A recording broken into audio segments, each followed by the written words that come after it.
anyone who knows me knows that I steer clear from conspiracy theories, because conspiracy theories are a lazy way to explain what is going on. They fill a void, they fill a gap in a person's lack of knowledge about a situation, or it's just a way for them to feel like they know more about a situation that cannot be fully understood and comprehended without further evidence-backed information. So I'm not going to divulge in conspiracies, because also they can also,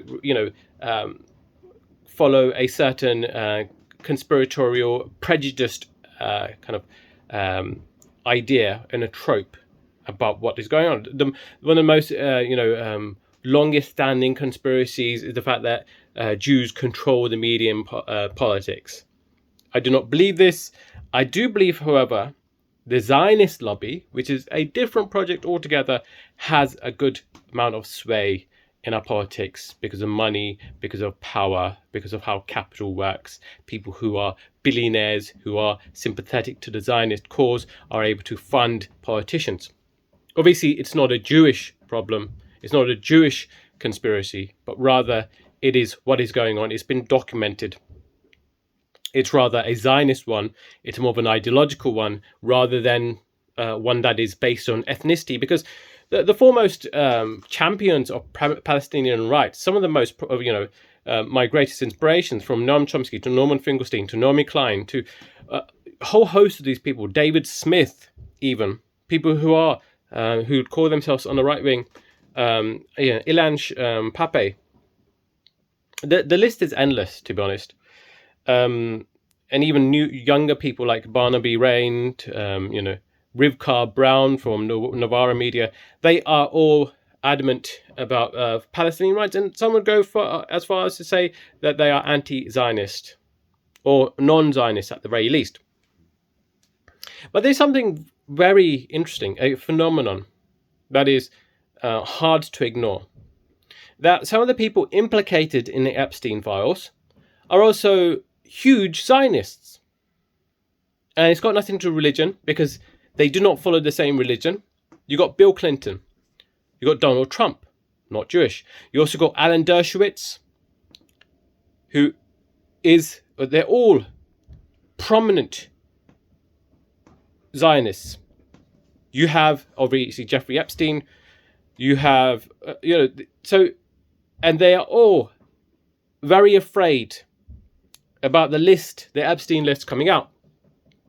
And I think it just goes to show, more than anything, it's not really a conspiracy, that the people who have the morality of a Zionist are also more likely to be openly committing crimes, because Zionism, within the ideology Zionism, is a belief in hierarchy of value, a belief in hierarchy of class, because of course a lot of these people, or the vast majority, if not all, of the people who are trafficked and sexually abused by Epstein and his client list were obviously people of more likely to be a working class background.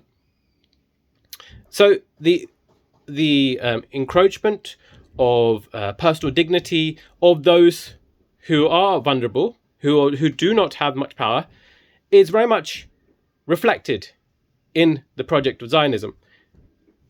Who's more of a greater example of a persecuted group currently, as we speak, than the Palestinians, who, despite the propaganda that is spat out by Israeli paid propagandists, there is quite clearly a genocide happening. The foremost scholars of genocide and Holocaust studies, like Amor Bertov, Amos Goldberg, Raz Siegel, who's one of the first ones to who say clearly that genocide is happening. But these are people who are truth-seeking, and they're all Jewish, they're all Israeli, and they all say quite clearly, conclusively, genocide is happening in broad daylight. It couldn't be more clearer. But within every society, there are people who are, not particularly clean of intent. They're not particularly moral, they're not particularly ethical, they're more about power. And that means power on a grand scale, such as being of a billionaire class and taking away workers' rights, but also, just stripping away the rights of workers. But it also means stripping away the humanity of the oppressed. And that's why they're so belligerent, and they're so vociferous in their violence. They're so aggressive when it comes to Palestinians calling for equality, because this is a quote that will never leave me. Equality feels like oppression to the privileged. Equality, which is a fight for equal rights, feels like oppression to the privileged. And so when billionaires are faced with striking workers, or Zionists are faced with Palestinians calling for human rights, then they're thinking to themselves, the audacity of these lower life forms, the audacity of these inferior gene spawn, how dare they call for equality and justice? And so Zionism is very much reflected in the Epstein oppression, the Epstein exploitation of minors, because it is all the same thing. It's about empowerment of the seeking of power by these billionaires, seeking of power by these racist supremacists in the form of Zionists. And we need to, it's reflected, and it's not an issue of ethnicity, it's an issue of racial supremacy, of class dominance. This happened with white supremacists of British Empire when they took control of India, turned India from a country that was very much, enriched in terms of education, had great wealth, but they didn't have the same level of military strength as Britain. And so they were able to turn India from a country that had something like 20% poverty to something like 60% poverty. It's the way of the racist supremacists and the banality of evil, how they normalize racism, how they normalize exploitation.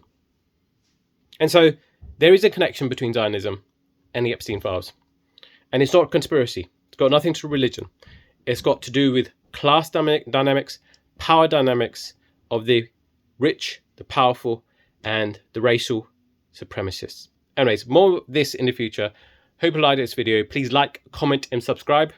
That'd be very, very much appreciated. Thank you.